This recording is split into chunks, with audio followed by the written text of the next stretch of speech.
Biz nasıl Karabağ'a girdiysek Tek millet, tek bayrak, tek vatan, tek devlet. Türk'ün yolu Zengezur'dan, Karabağ'dan geçer.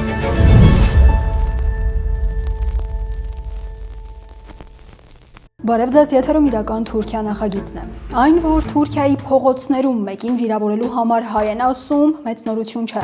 Այն, որ Թուրքիայի քաղաքական դաշտում մեկին վիրավորելու համար նորից հայ են ասում, եւս մեծ նորություն չէ։ Եվ անգամ այն, որ Թուրքիայի խոշորագույն ընդդիմադիր կուսակցությունը վերջին շրջանում անգամ Էրդողանից ավելի ազգայնամոլ ու հակահայ է անգամ Էնվեր փառաբանելու աստիճան, նույնպես տեսել ենք արձանագրել առնվազն իրական Թուրքիա նախագծի շրջանակում։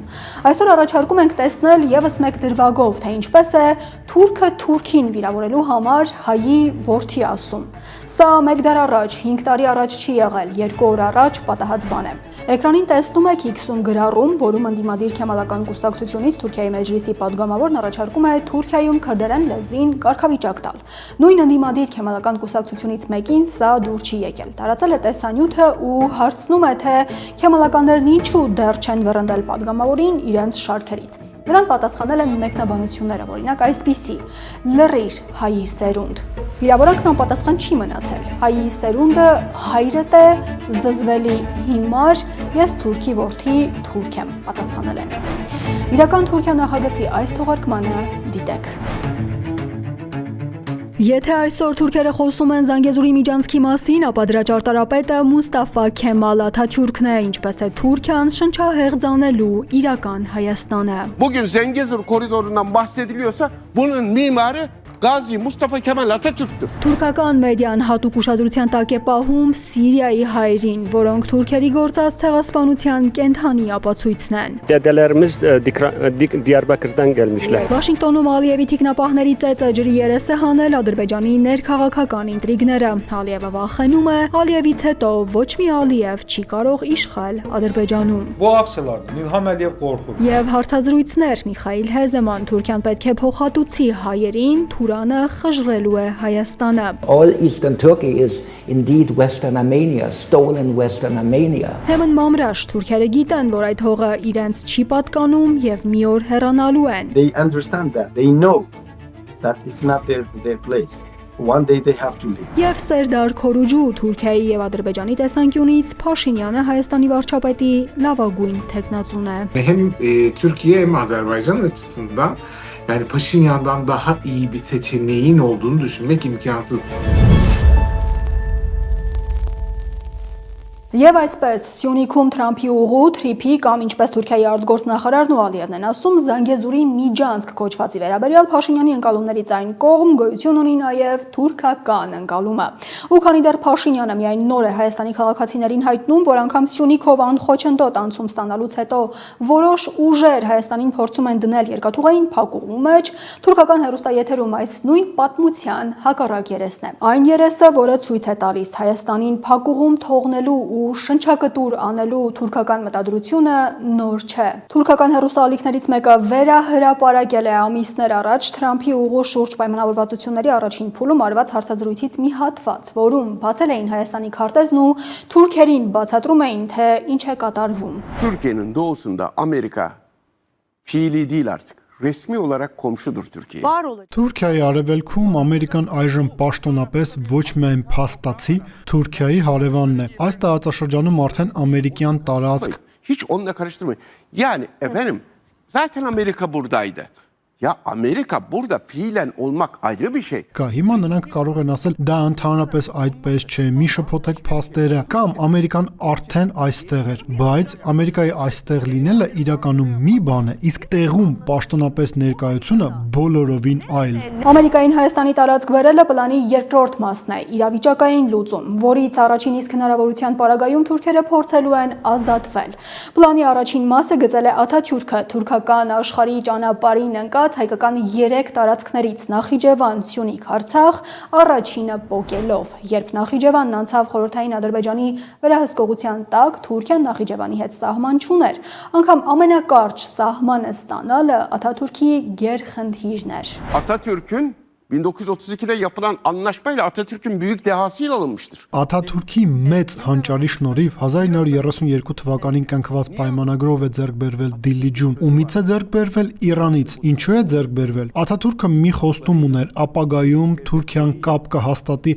այս թուրքական պետությունների հետ, թուրքական ժողովուրդների հետ։ Տեսեք, Դիլիջուն այսպես է ձգվում։ Հակառակ դեպքում, եթե Դիլիջուն չլիներ, Իրանը եւ Հայաստանը սահման կունենային շրջափակելով մեզ։ Մենք կապ չէինք ունենա Նախիջևանի հետ։ Մենք այստեղ դաշույնի նման ենք խրվել։ Աթաթյուրքի ծրագիրը թուրքերն իրագործում են 100 տարի անց, պնդում են թուրքական հեռուստաեթերում 1000-րդ անգամ բացատրելով, որ այդ այսպես կոչված Զանգեզուրի միջանցքով Թուրքիան քայլում է դեպի Կենտրոնական Ասիայի թուրքական պետություններ դրանց հետ միավորվելու։ Անգամ Թուրքիայի կրթության նախարարության որոշմամբ Կենտրոնական Ասիա տերմինն են փոխել եւ Թուրքիայի դասագրքերում հիմա Թուրքեստան են գրում։ Oradaki o dil ucu Ağrı, bizim Ağrı Dağı'nın ilerisindeki küçük Ağrı'nın oradaki dil ucu müthiş bir stratejik dehadır. Այդ Դիլիջուն մեր Արարատից, փոքր Արարատից այս կողմ գտնվող տարածքը հսկայական ռազմավարական նշանակություն ունի։ Իրանից 1992 թվականի պայմանագրով Աթաթուրքն այն վերցրել է, ստեղծելով Թուրքիայի կապը Նախիջևանի հետ։ Buyurun demiştir ve 1932'de burasını alarak Nahçıvan'la bağlantı kurmuştur Atatürk. Ծրագրելով այսօրվա իրադարձությունները։ Ծրագրելով այսօրվա իրադարձությունները, նրանք ովքեր քննադատում են Աթաթուրքին, պետք է շատ լավ մտածեն։ Düşünmesi lazımdır. Bugün Zengezur koridorundan bahsediliyorsa bunun mimarı Gazi Mustafa Kemal Atatürk'tür. Եթե այսօր մենք խոսում ենք Զանգեզուրի միջանցքի մասին, դրա ճարտարապետը Մուստաֆա Քեմալ Աթաթուրքն է։ Հենց Աթաթյուրքի վերցրած դեպի այդ Դիլուջու Նախիջևանի հետ սահմանը շարժվում Էրդողանը, Կարսից մինչև Դիլուջու 0-ից կառուցելով, Հայաստանը շրջանցող երկաթուղի ծախսելով միլիոնավոր եվրոներ, երբ կարող էր գնալ ավելի էժան ու հեշտ ճանապարհով։ Կարսից դեպի Ախուրիկ, եթե թուրքերի նպատակը Հայաստանին տնտեսական թթվածին տալը լիներ, ինչպես աղմկում են։ Հիմա Հայաստանի տարածքն այսպես շրջանցելու պատրվակ են բերում Ռուսաստանը, այն որ Ռուսաստանն է կառավարում հայկական երկաթուղին։ 100 տարի առաջ հայկական երկաթուղին Ռուսաստանը չէր կառավարում, հայկական երկաթուղի չկար։ Աթաթյուրքը վերցրեց Դիլուջուն, այսօր Էրդողանը շարժվում է դեպի Դիլուջու։ Ռուսաստանը որպես պատրվակ բերվում է մեկ պարզ պատճառով, որը հենց թուրքերն են պարբերաբար նշում։ Ռուսաստանը թուրքական աշխարհի միավորմանը խոչընդոտող գլխավոր ուժն է, եւ եթե Հայաստանում չլինի ռուսական ներկայություն ոչ միայն Նախիջևան, Սյունիք, Արցախ հատվածով, այլ Հայաստանի ամբողջ տարածքով կմիանան թուրքական աշխարհին։ Բայց ինչու են թուրքերն այդքան ուզում միավորել թուրքական աշխարհը։ Եթե համառոտ այդ կերպ պատկերացնում են ռեգիոնալ ուժից ավելի մեծ մի ուժ դառնալու ճանապարհը։ Այդ կերպ Թուրքիան ծրագրում է քաղաքական, տնտեսական եւ ռազմական նոր մակարդակի ուժ դառնալ։ Թուրքիայի դե ֆակտո վերահսկողության տակ անցած Սիրիայում նորից թուրք լրագրողներ են վխտում հոտոտելու, թե ինչ տրամադրություններ կան հայերի շրջանում։ Հալեպում են հայտնվել հայկական թաղամասում, հայկական եկեղեցու առաջ եւ ոչ մի բառ այն մասին, որ այդ ամենը հայկական է։ Միայն նշում են, թե քրիստոնյաների վիճակն են ուզում հասկանալ Ասադի ռեժիմի տապալումից հետո։ Հիմա շատ լավ է, կյանքը, վիճակը ավելի լավ է։ Ինչ է փոխվել։ Ամեն ինչ փոխվել է։ Անցած տարի եկել էինք, բոլորն էլեկտրականությունից էին բողոքում։ Հիմա ավելի լավ է։ Ջրի հարցում էլ վիճակը ավելի լավ է։ Ձեզ անհանգստացնում են։ Ոչ ոք մեզ չի անհանգստացնում։ Դուք էլ ժամանակին Թուրքիայից Հալեբ քոչացնելից եք։ Bizim dedelerimiz Diyarbakır'dan gelmiş. Մեր պապերը Տիգրան Դիարբեքիրից են եկել։ Ինչպես եք այսքան լավ թուրքերեն խոսում։ Çünkü televizyon Հեռուստացույց դիտելով։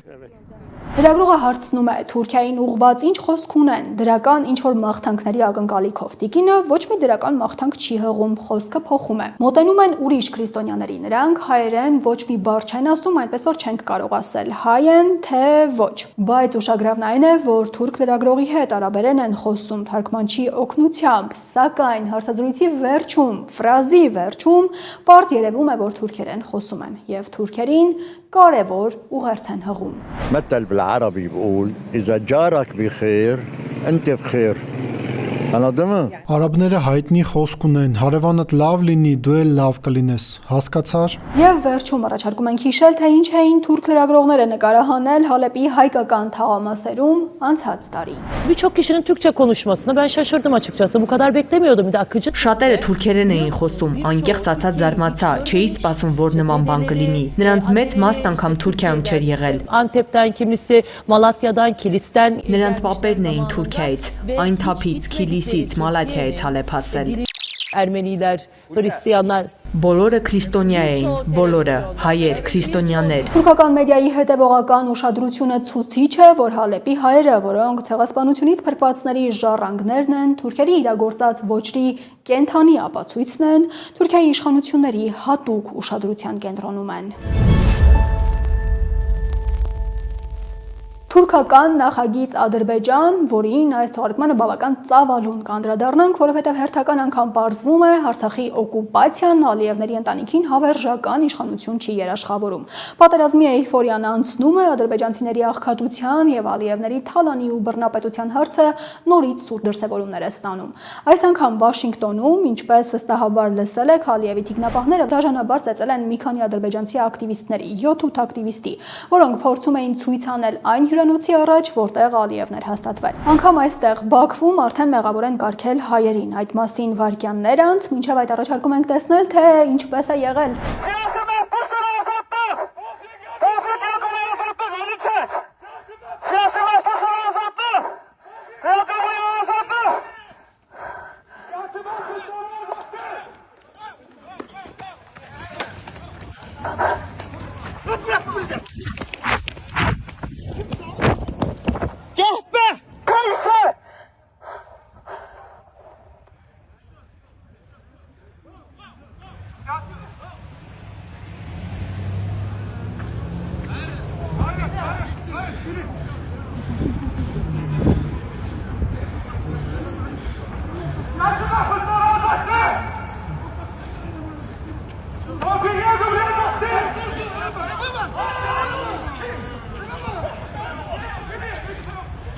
Çındır!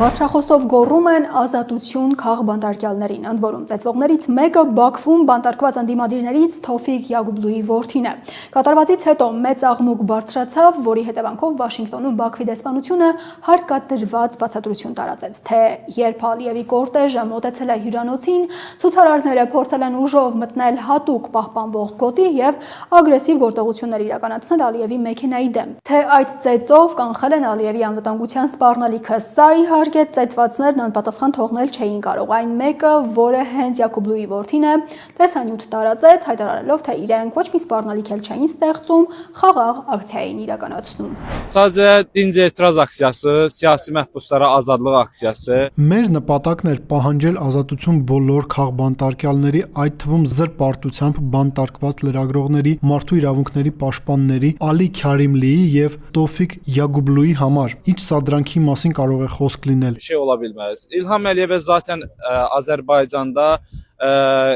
etiraz eləmək mümkün deyil. Մենք խաղաղ ակցիա ենք անում։ Ադրբեջանում այլևս հնարավոր չէ բողոքել Իլհամ Ալիևի դեմ։ Հավաքների ազատությունը երկրում գործնականում արգելված է 2019 թվականից։ Հետևաբար ստիպված ենք մեր կարծիքն ու կարգախոսները այստեղ արտահայտել։ Washington Post-ը գրում է, որ դատախազությունը սկսել է քննել կատարվածը։ Ադրբեջանական որոշ աղբյուրներ գրում են, որ Ալիևի թիկնապահներին արագ դուրս են բերել, փախցրել են Միացյալ Նահանգների տարածքից։ Կոնգրեսական Ֆրենկ Փալոն Նիքսում գրել է. Իլհամ Ալիևի նման արյունոտ ավտորիտար առաջնորդներն արժանի չեն Վաշինգտոնում գովասանքներ ստանալուն եւ նրանք իրավունք չունեն վարձկաններ ուղարկել մեր երկրի մայրաքաղաքի փողոցներում ցուցարարների վրա հարձակվելու համար։ Սրան արձագանքել է Ադրբեջանի մեջլիսի ամենահայատյաց падգամավորներից մեկը Հիկմետ Բաբաօղլու ու ամեն ինչում մեղադրել հայերին, հայտարարելով, թե Փալոնի ելույթը Ադրբեջանի ազգային շահերի դեմ է եւ ցույց է տալիս, թե ինչ ուժեր են կանգնած արմատական գործողությունների հետևում։ Հիմա Բաբաօղլուի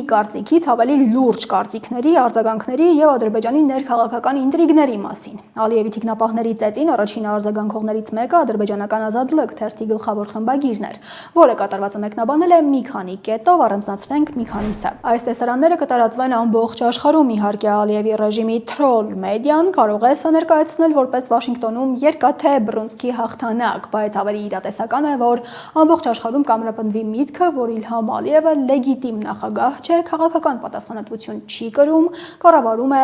մաֆիայի կանոններով։ Երբ նա ոչ պաշտոնական կամ պաշտոնական ուղևորություններ կատարի այլ երկրներ, նրան կընդունեն որպես մաֆիայի կնքահայր։ Նաև որպես արարողակարգային պայման կսահմանափակեն Միացյալ Նահանգներ հաջորդ այցի ժամանակ Ալիևի թիկնապահների թիվը։ Ալիևը իսկապես ուժասպառ է, իր վարքագծով ցույց է տալիս, որ սպառվել է որպես նախագահ։ Ինչ նշանակություն կունենա Ալիևի թիկնապահների դաժանությունը Բաքու-Վաշինգտոն հարաբերություններում ադրբեջանցի մեկ այլ լրագրող է բացատրելով նաև, որ Թրամփի համար Ալիևը միայն ստրուկ է, ընդ որում Ալիևն էլ ընդունել է ստրուկի իր այդ կարգավիճակը։ Թրամփın üzünə tüpürmək demək։ Սա նաև նշանակում է թքել Տրամփի դեմքին, եւ Տրամփը նման բաներ չի ներում։ Իլհամ Ալիևը կարծում է, որ կարող է գնալ Տրամփի մոտ, դառնալ Գազայի խաղաղության խորհրդի անդամ, անել այն ամենը, ինչ Տրամփն է ասում, փող տալ այդ խորհրդին եւ դրա դիմաց կկարողանա անել այն, ինչ ուզում է։ Ով է Իլհամ Ալիևը Տրամփի համար։ Տրամփը սիրում է ստրուկներին։ Elə deyil. Tramp da İlham Əliyev kimdir? Tramp da qulları sevir. Kölələri sevir. İlham Əliyev könüllü köləliyi qəbul edib Trumpın qarşısında. Իլհամ Ալիևը ընդունում է կամավոր ստրկություն Տրամփի առաջ եւ հիմա նա պատիժ է ստանալու իր տիրոջից, շատ լուրջ պատիժ։ Ադրբեջանցի լրագրողի լավատեսությունը իհարկե մի քիչ նախանձելի է։ Ինչևէ, շարունակելով Մուխթարլն ընդգծում է, որ Ալիևների ընտանիքը վերջերս ընդհանրապես ջղաձգված է։ Արտասահմանյան այցերի ժամանակ Ադրբեջանից փախած ակտիվիստները սկսում են ճնշում գործադրել նրանց վրա։ Մեհրիբան Ալիևան Մյունխենում իրեն մոտեցած ադրբեջանցի լրագրող Էմին Հուսեյնովին ըստ Մուխթարլեի փողոցային ֆրազով պատասխանեց, թե Հուսեյնովը կանացի հագուստով Շվեյցարիայի դեսպանատանը թաքնվող մեկն է։ Türkçe qadını kimi. Ki sən arvad paltarı giyinmişdin.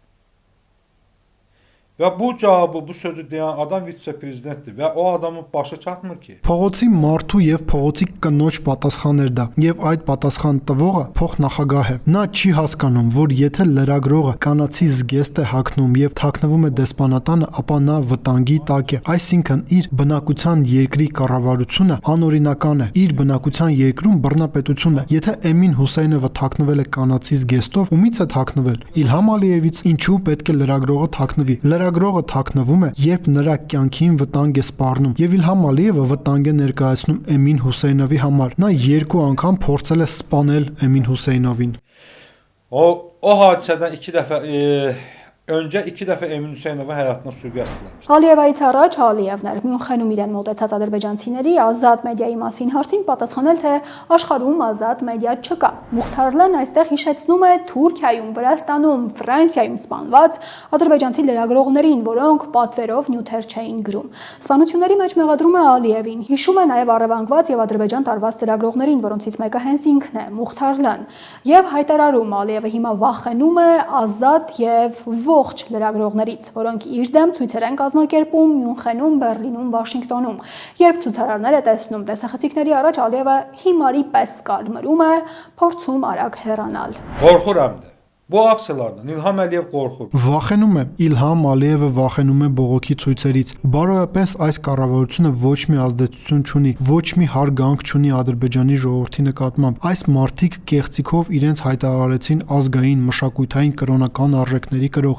հետո պարզվեց խաբում են Ադրբեջանի ժողովրդին։ Մենք ամեն ինչ գիտեինք ի սկզբանե, ժողովուրդը նույնպես գիտեր, թե ինչ են իրենք իրենցից ներկայացնում։ Մուխթարլն թվում է մի քանի լրագրողների անուններ, որոնք հատկապես ակտիվ են բացահայտում Ալիևների ընտանիքի գաղտնիքները, հատկապես վերջերս Ալիևների հարսի մութ անցյալի, այսպես ասենք, Ալիևների ընտանիքի ավանդապաշտ կերպարին ոչ այնքան համապատասխան բացահայտումներն արած Մեհման Հուսեյնովի ու նրա եղբոր անունները ու հայտարարում Ալիևը պատվիրել է նրանց սպանությունները, Ալիևը պատվիրել է քաղաքական սպանություններ եւ դրա մասին իրենք զգուշացրել են եվրոպական պետությունների համապատասխան մարմիններին։ Və İlham Əliyev Ukrayna müharibəsi sona çatana qədər həm ölkə daxilində, həm ölkə xaricində özünün rəqiblərini. Իլհամ Ալիևը միջև ուկրաինական պատերազմի ավարտը ամբողջությամբ չեզոքացնում է իր հակառակորդներին թե երկրի ներսում, թե դրսում։ Քաղաքական ընդդիմությանը, քննադատող լրագրողներին, քննադատող բլոգերներին շանտաժի է ենթարկում նրանց, իսկ երբ հնարավոր չէ կաշառել, ֆիզիկապես ոչնչացնում է։ Իլհամ Ալիևը կարծում է, որ բոլորին ոչնչացնելուց հետո Ադրբեջանում միակ քաղաքական ուժը կլինի ինքը եւ արևմտյան Եվրոպական միությունը ստիպված կլինի շարունակել երկխոսությունը նրա հետ։ Azərbaycanda tək siyasi qüvvə özü qalacaq. Qərb Avropa Birliyi məcburi şəkildə bununla dialoqu davam etdirəcək. 21-րդ դարում մեկ ընտանիքի երկարատև հավերժական կառավարումն անհնար է, կարծում է Մուխթարլան ու հավելում Իլհամ Ալիևից հետո չկա մեկը, որը կգա իշխանության եւ կպահի այն։ Պարզապես ադրբեջանական ընդդիմությունը ծայրահեղ աղքատության վիճակում է եւ մահվան սպառնալիքի տակ։ Ադրբեջանցիներին հորդորում է չհավատալ ընդդիմադիրների մասին, Ալիևներին ենթակա մեդիայի կողմից տարածված կեղծիքներին ու մեղադրանքներին։ Իրական Թուրքիա նախագծի երկրորդ մասում հարցազրույց է։ Ամսվա վերջին թողարկմանը ներկայացնում ենք նախորդ հարցազրույցների ամենակարևոր հատվածները։ Միխայել Հեզեման, գերմանացի պատմաբան, որը Վատիկանի արխիվներում հայոց ցեղասպանության փաստն ապացուցող 3000 փաստաթուղթ է գտել։ Այս հարցազրույցում բացատրում է, որ Թուրքիայի Թուրանը կխժռի Հայաստանը, որ Թուրանին աջակցելու փոխարեն Թուրքիայից պետք է պահանջել փոխհատուցում հայոց ցեղասպանության, սպանված հայերից խլված հարստության համար։ Վառացի ասում է, արևելյան Թուրքիան իրականում Արևմտյան Հայաստանն է։ Փաշինյան is claiming that we have now peace. Փաշինյանը պնդում է, որ այժմ խաղաղություն է հաստատել Ադրբեջանի հետ, այսպես կոչված խաղաղության համաձայնագրի նախաստորագրումով։ Հավատում եք, որ խաղաղություն է հաստատվել Հայաստանի եւ Ադրբեջանի միջև։ Already have peace. Armenia and Azerbaijan have already de facto peace. No, of course not, because Azerbaijan is demanding. You know, and we have no idea when it ends, when we stop demanding. I mean, probably we only stop demanding when they border Turkey. Ոչ իհարկե, ոչ, որովհետև Ադրբեջանը պահանջում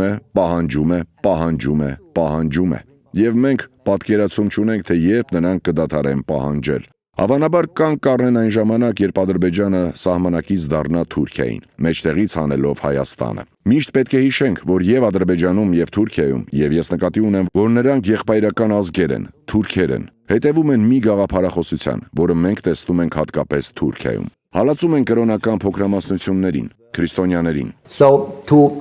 assume that both Turks and Azeris would ever be tolerant enough to respect a Christian Armenian nation in between the countries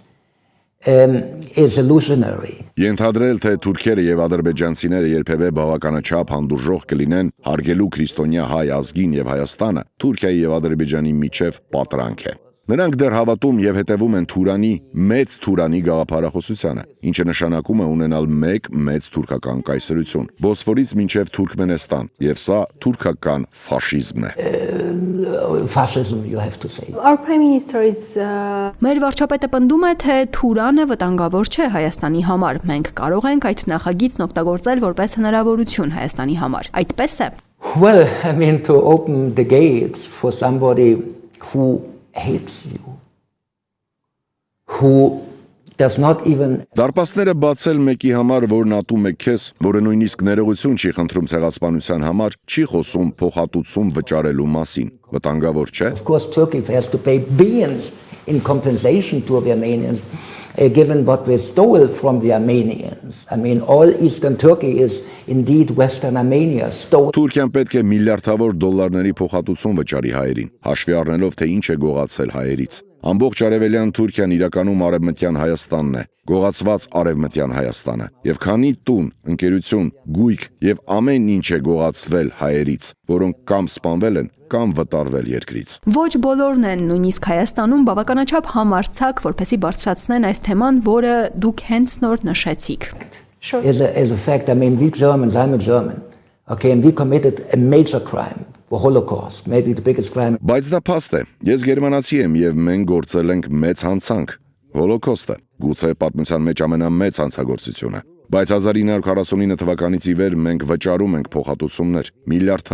միլիարդավոր եւ միլիարդավոր եվրոների փոխհատուցում Իսրայել պետությանը, եւ մենք պաշտպանում ենք Իսրայել պետությունը յուրաքանչյուր թշնամուց, յուրաքանչյուր հնարավոր թշնամուց։ Մենք աջակցում ենք մեր գործած ցեղասպանության զոհերին, նրանց ընտանիքի անդամներին։ Թուրքիան անում է հակառակը, հերքում են իրենց հանցանքը, մեղադրում են հայերին։ Ըստ թուրքական քաղաքականության հայերն են սպանել թուրքերին։ Ինչու Թուրքիան չի ընդունում հայոց ցեղասպանության փաստը։ Հարցին տալիս է այնպիսի պատասխան, որը վերջին 10 տարում այս թեմայով իմ վարած մի քանի տասնյակ հարցազրույցներում ցեղասպանագետների եւ պատմաբանների հետ երբեք չի հնչել։ Why it is not possible to behave? Բայց ինչու հնարավոր չէ վարվել գերմանացիների պես։ Նրանք ունեն գերմանացիների օրինակը, ինչու չօգտագործել այդ օրինակը։ Every civilized nation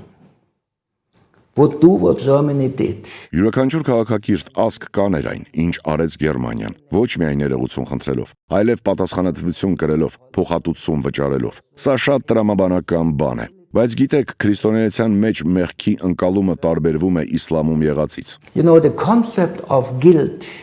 in Christianity is a different one than it is in Islam. Yes. In Islam, there's no guilt. Islam is always right. And killing infidels is not a crime. Իսլամում մեղք չկա, իսլամը միշտ ճիշտ է, եւ անհավատներին, այսինքն քրիստոնյաներին սպանելը հանցագործություն չէ։ Մենք պետք է դա շատ բացահայտ ասենք։ Ես ներողություն եմ խնդրում սա ասելու համար։ Իսլամաֆոբ չեմ, սա պարզապես փաստ է։ Եթե ուսումնասիրեք, ապա կտեսնեք, որ քրիստոնեության մեջ մենք ասում ենք. եթե ներողություն խնդրեք, ձեզ ներում կշնորհվի։ To confession every month, because I want to receive forgiveness by God, because I recognize I'm a sinner and doing things wrong.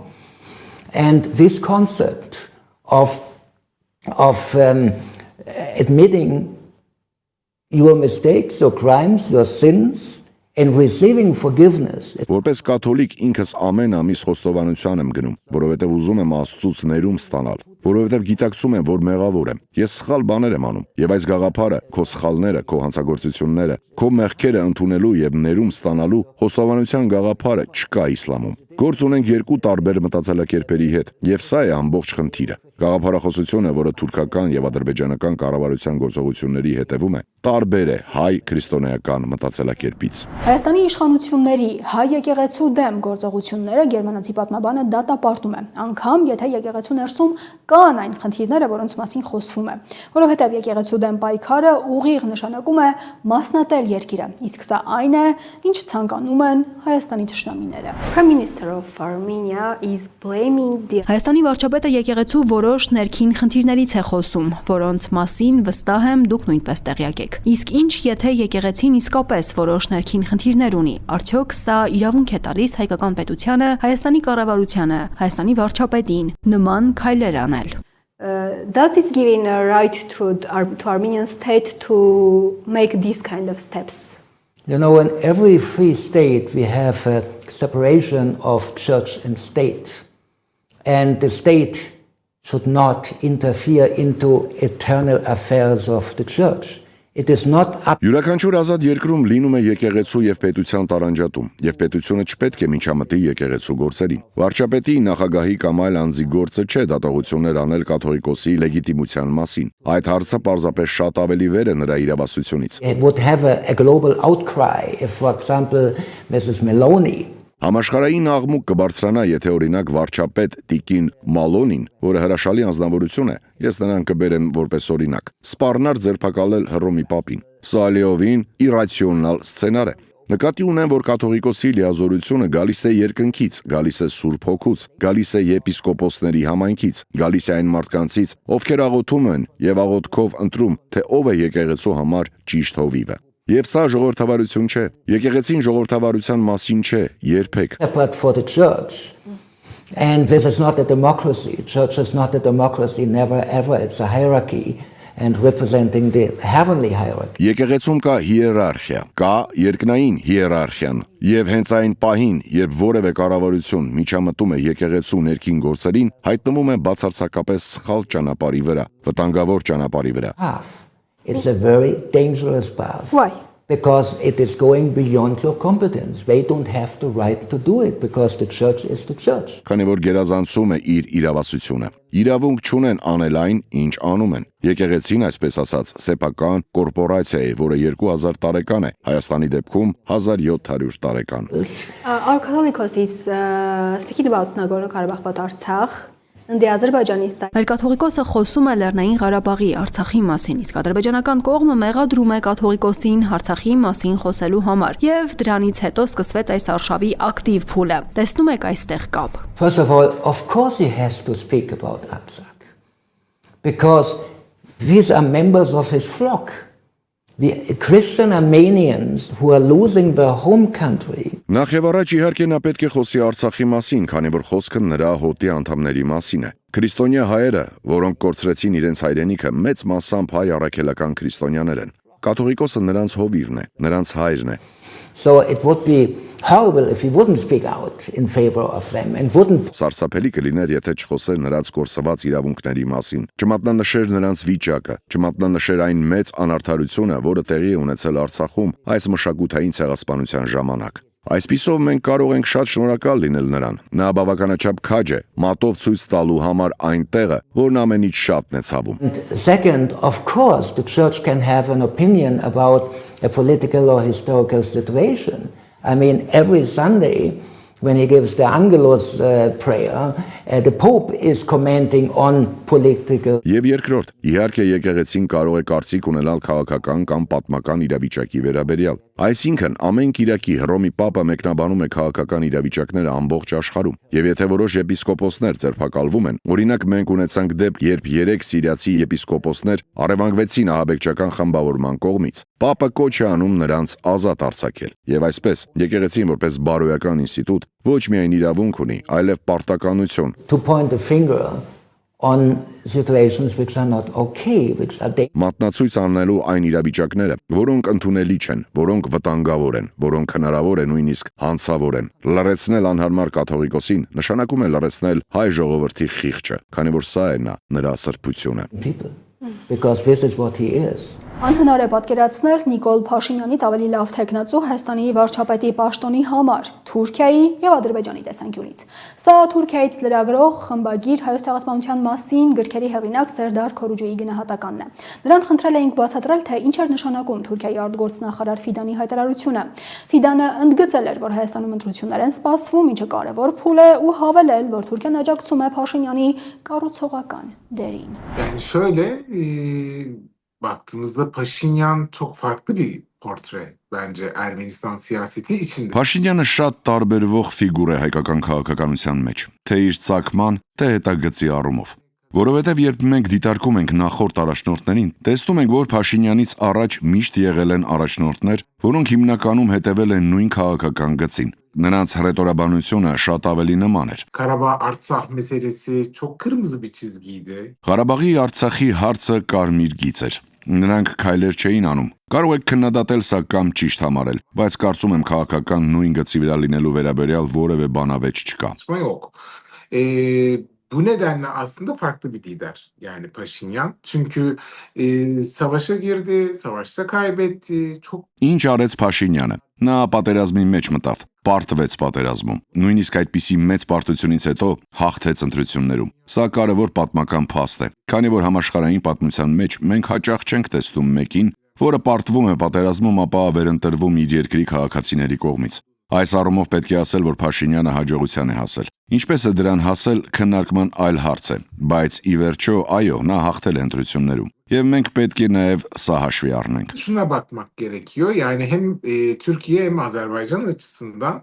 yani Paşinyan'dan daha iyi bir seçeneğin olduğunu düşünmek imkansız. Yani hem Ankara hem Bakü. Այսպիսով թե Թուրքիայի, թե Ադրբեջանի տեսանկյունից անհնար է պատկերացնել, որ կա Փաշինյանից ավելի լավ թեկնածու։ Թուրքիան ստացավ այն, ինչ ուզում էր, սա եւս Թուրքիայից լրագրողի գնահատականն է Սյունիքում հայ-ամերիկյան պայմանավորվածություններին եւ խաղաղության համաձայնագիր Քորուջուն կարծում է, որ պետք է ստորագրել այնպիսի կետերի տակ, որոնք չեն վիրավորի հայկական կողմին եւ այնպիսի պայմանների տակ, որոնք չեն hangեցնի nor պատերազմի։ Fidan'dan daha bir açıklama vardı ve bunu Սերդար Ֆիդանից եւս մեկ հայտարարություն, որն անգամ կարդալու կարիք չկա։ Zim Zengezur diyen yeri Trump yolu adlandırdı. Անգիր գիտենք, ասաց այն վայրը, որին մենք Զանգեզուրի միջանցք ենք ասում, Թրամփի ուղի են կոչել։ Թուրքիայում ինչ գնահատականներ կան այս Թրամփի ուղու վերաբերյալ, ինչպես են գնահատում ամերիկյան ներկայությունը Թուրքիայի երազած պատմական միջանցքի վրա։ Ինչու եմ սա հարցնում, որովհետև բոլորը գիտեն, որ Հայաստանի հարավով այս միջանցքի պահանջը սկսվել է Թուրքիայից։ Nasıl bakıyor? Neden soruyorum? Çünkü herkesi biliyor. Bunu Erdoğan istiyor. Bu Zangezur diyen koridoru Türkiye'nin planıdır. Որ սա Թրամփի պլանը չէր, բայց հիմա մեջտեղում Թրամփն է հայտնվել։ Ինչպես է սա ընկալում Թուրքիայում, լրատվամիջոցներում, սոցցանցերում։ Zangezur diyen yeri gerçek anlamak istiyoruz. Nasıl durumdur Türkiye'de, haber kanallarında, sosyal medyada nasıl Türkiye anlıyor bu durumu? Yani zaten işte sizin de söylediğiniz gibi yani aslında bir gerçek var. Evet, Türkiye'nin istediği oldu zaten. Yani Türkiye'nin Azerbaycan'ın aslında eninde sonunda istediği şeye gelindi. Evet. Ինչպես դուք ասացիք, իրականությունը կա եւ Թուրքիան ստացավ այն, ինչ ուզում էր։ Թուրքիան եւ Ադրբեջանը ի վերջո ստացան այն, ինչ ուզում էին։ Այո, հիմա դա կոչվում է Թրամփի պլան, բայց պահանջն արդեն պարզ էր։ Ամեն ինչ ընթանում էր այդ պահանջի հիմքով։ Bilmiyorum tabii ki. Savaşların arkasından yapılan anlaşmalar her zaman ağırdır, zordur. Պատերազմներից հետո կնքված համաձայնագրերը միշտ դժվար են։ Դա փաստ է։ Պատերազմում պարտվող կողմ լինելը նույնպես դժվար է։ Եվ այո, երբեմն կարող է ստիպված լինել ստորագրել որոշ պայմանների տակ խաղաղության համար, որովհետև իսկապես ամենավատ խաղաղությունն ավելի լավ է, քան պատերազմը։ Ես հավատում եմ դրան, որովհետև ոչ ոք չպետք է կորցնի իր կյանքը, բայց խաղաղության համաձայնագրերը պետք է կառուցվեն ամուր հիմքերի վրա։ Դրանք պետք է ստորագրվեն փոխադարձարգանքի, հպարտության եւ պատվի պայմաններում։ Gerekir. Yani tamam, evet, savaş bitti ve evet, Ermenistan tarafı yenildi ama Ermenistan tarafını rencide etmeyecek şekilde bunun artık bir barış anlaşması imzalanmalı ve şartları olmalı ki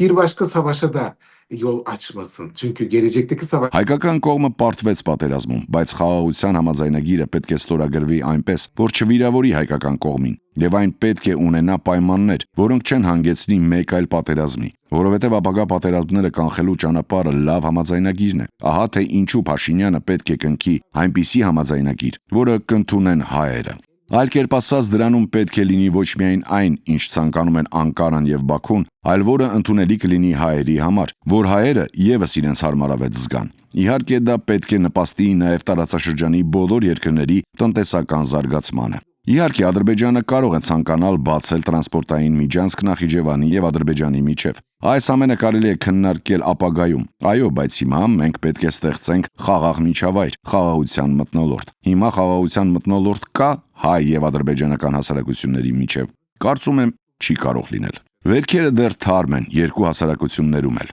Նույնիսկ ամենասարսափելի պատերազմը վերապրելուց հետո եվրոպական հասարակություններում մեղմացում եղավ։ Եվ այսօր ոչ ոք այդքան խորատելություն չի տածում մյուսի նկատմամբ։ Բայց ցավոք ադրբեջանական եւ հայկական հասարակությունները մոտ 30 տարի շատ էին կտրված միմյանցից եւ այդ ժամանակահատվածը ապրել են բացառապես պատերազմի եւ տրավմաների պայմաններում։ Նրանք պետք է հաղթահարեն սա։ Գալով Թուրքիայում հասարակական կարծիքին հայ-ամերիկյան պայմանավորվածությունների մասով ամեն ինչ լավ է։ Իհարկե այն կոչվում է ոչ թե Զանգեզուրի միջանցք, այլ Թրամփի ուղի, բայց վերջին հաշվով, երբ նայում ենք դրա ֆունկցիոնալությանը, Անկարան եւ Բաքուն կարծես հասել են իրենց ուզածին։ Ընդ որում Անկարան եւ Բաքուն հասել են իրենց ուզածին նաեւ Իրանի դեմ։ Մի առավոտ դուք արթնանում եք եւ լսում եք հայոց ցեղասպանության մասին հայտարարությունը։ Մի օր արթնանում եք եւ անձնագրերի կնիկներից հանում են Արարատը։ Baktığınızda koridor asla olmayacak deniyor ve birden Trump koridoru. Bir de Trump koridoru açısından yani şimdi... Մի օր արթնանում եք, ասում են միջանցքը երբեք չի լինի, բայց հանկարծ հայտնվում է Թրամփի միջանցքը։ Իսկ Թրամփի միջանցքի վերաբերյալ դուք ինձնից լավ գիտեք։ Թուրքիայում քննարկվող հարցերից մեկը հետևյալն էր. երկար ժամանակ Իրանը եղել է հավասարակշռող գործոն Հայաստանի անվտանգության համար։ Եվ մենք եւս գիտենք սա։ Թեհրանը հաճախ է ասել, որ Հայաստանի եւ Իրանի միջև սահմանը գոյություն ունի հարյուրավոր տարիներ եւ այն երբեք չի փոխվի, չի կարող փոխվել։ Իրանն այն երկիրն է, որը ամենախիստ քննադատությունն է հնչեցրել Զանգեզուրի վերաբերյալ։ Եվ հիմա մենք խոսում ենք հենց Իրանի սահմանին ամերիկյան ներկայության մասին։ Bu hat Անգամ դուք եք ծիծաղում։ Թուրքերը գիտեն, որ այդ հողերի տերը չեն եւ մի օր ստիպված են լինելու հեռանալ, այսպես է բացատրում Թուրքիայի արտաքին ու ներքին քաղաքականությունը հայերի, քրդերի եւ բոլորի դեմ Հեմն Մամրաշը։ Նա լրագրող է Իրաքի քրդական ինքնավարությունից, Իրաքյան Քրդստանից։ We had very real samples in the past. When the Kurdish people united, the Kurdish issue Մենք անցյալից լավ օրինակներ ունենք, երբ քուրդ ժողովուրդը միավորվում է, քրդական հարցն առաջ է գնում։ Շատ ռեժիմներ են վախենում, որ մենք կմիավորվենք։ Նույնիսկ հիմա, եթե Քրդստանի տարբեր քաղաքներում մենք նորից ոտքի կանգնենք, Արևմուտքը եւ ԱՄՆ-ն կզղջան այն խոսքերի համար, որ ասել են 2 շաբաթ առաջ։ Ոչ միայն քրդերը, մենք ցանկանայինք, որ այս տարածաշրջանի բոլոր ժողովուրդները միավորվեն։ Այն ժողովուրդները, որոնք մեզ հետ նույն վիճակում են, նաև մեր հայ ընկերները, մենք հայերին ընկերոջից ավելի ենք համարում, եղբայր ենք համարում։ More than friends, as a brothers. Մեր թշնամին նույնն է, մենք նույն վիճակում ենք, մենք պետք է միավորվենք։ So we have the same enemy, we have the same situation in the territory. That's why we have to unite it. Same enemy. Նույն թշնամի, ում նկատի ունեք, ով է հայերի եւ քրդերի թշնամին։ The people Այն մարդիկ, որոնք ահաբեկչական խմբավորումներ են ուղարկում Սիրիա, այն մարդիկ, որոնք ցանկանում են օկուպացնել այլ երկրների տարածքները, այն մարդիկ, որոնք ցանկանում են վերականգնել Օսմանյան կայսրությունը։ People in the territory that they would like to rebuild the Ottoman Empire. What about is? Ինչպիսին է իրական Թուրքիան ձեր գնահատմամբ։ There is no Turkey. There's like a monster of Այստեղ Թուրքիա չկա, հրեշ կա, որը ցանկանում է ուտել ամեն ինչ, մարդկանց արյունը, հողի բարիքները։ Ինչու՞։ Որովհետև նրանք գիտեն, որ այդ հողի տերը չեն։ Why? Because they thinking it's not their land. If you're thinking in somewhere that is not your home, you are not. Երբ մտածում ես քոնը չէ, քո տունը չէ, հոգ չես ստանում, չես խնամում, մաքրություն չես անում, այդ տեղի համար պատասխանատվություն չես ստանձնում։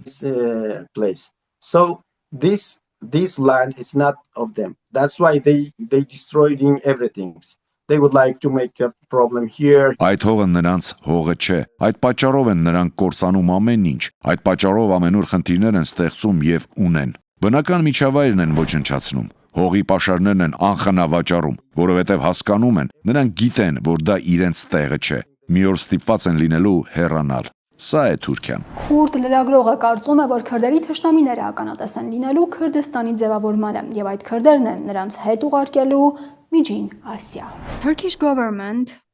is claiming everywhere that Kurds in Turkey, Kurds in Syria are terrorists. Թուրքիայի կառավարությունն աղմկում է, թե քրդերը ահաբեկիչներ են։ Կարող է հերթը հասնել Իրաքի քրդերին, եթե նրանք ավարտեն իրենց գործերը Թուրքիայի եւ Սիրիայի քրդերի հետ։ They turn their faces to Kurds in Iraq if they finish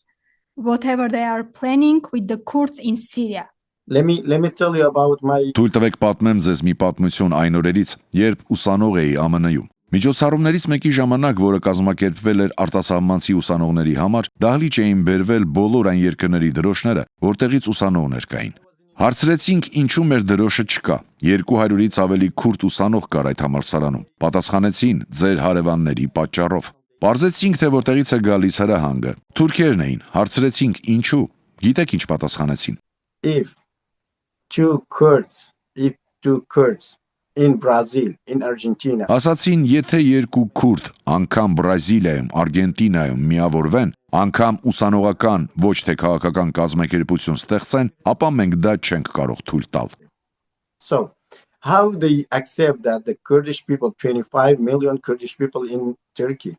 and more than 3 million in Syria. Ինչպես կարող են նրանք ընդունել, որ Թուրքիայի տարածքի 25 միլիոն քրդերը, Սիրիայի տարածքի ավելի քան 3 միլիոն քրդերը եւ ավելի քան 7 միլիոն քրդերը Իրաքում միավորվեն։ Նրանք չեն կարող դա ընդունել, բայց ես համոզված եմ, որ նրանք կտեսնեն դա։ Քրդերի նոր երիտասարդ սերունդը ավելի գիտակից է։ Նրանք գիտեն ամեն ինչ այնպես չէ, ինչպես 90-ականներին։ Մենք 2026 թվականում ենք, կապի մեջ ենք աշխարհի տարբեր երկրների համայնքների հետ։ Մենք աշխատում ենք ամենատարբեր ոլորտներում եւ ես կարող եմ ասել իմ թշնամիներին, որ մի օր նրանք կտեսնեն մեծ Քրդստան պետությունը։ In the world we are working in different way. So I will say my enemies that one day they will see the big Kurdistan as a country and they have really good with all of the nations. Որը հրաշալի հարաբերություններ կունենա տարածաշրջանի բոլոր ժողովուրդների հետ։ Այդ մենք նրանց կուղարկենք հետ Միջին Ասիա։ To the middle of the Asia. About the coming to after the Syria and Turkey, they will turn to Iraq. So they tried to come to Iraq. Գալով ձեր հարցի այն մասին, որ Թուրքիայից եւ Սիրիայից հետո նրանք կանցնեն Իրաքի քրդերին։ Նրանք փորձել են դա, փորձել են գալ Քանդիլի լեռներ, այլ ուղղություններով նաեւ, բայց ամեն անգամ վերադարձել են դատարկ ձեռքերով։ They came back with the big with empty hands. So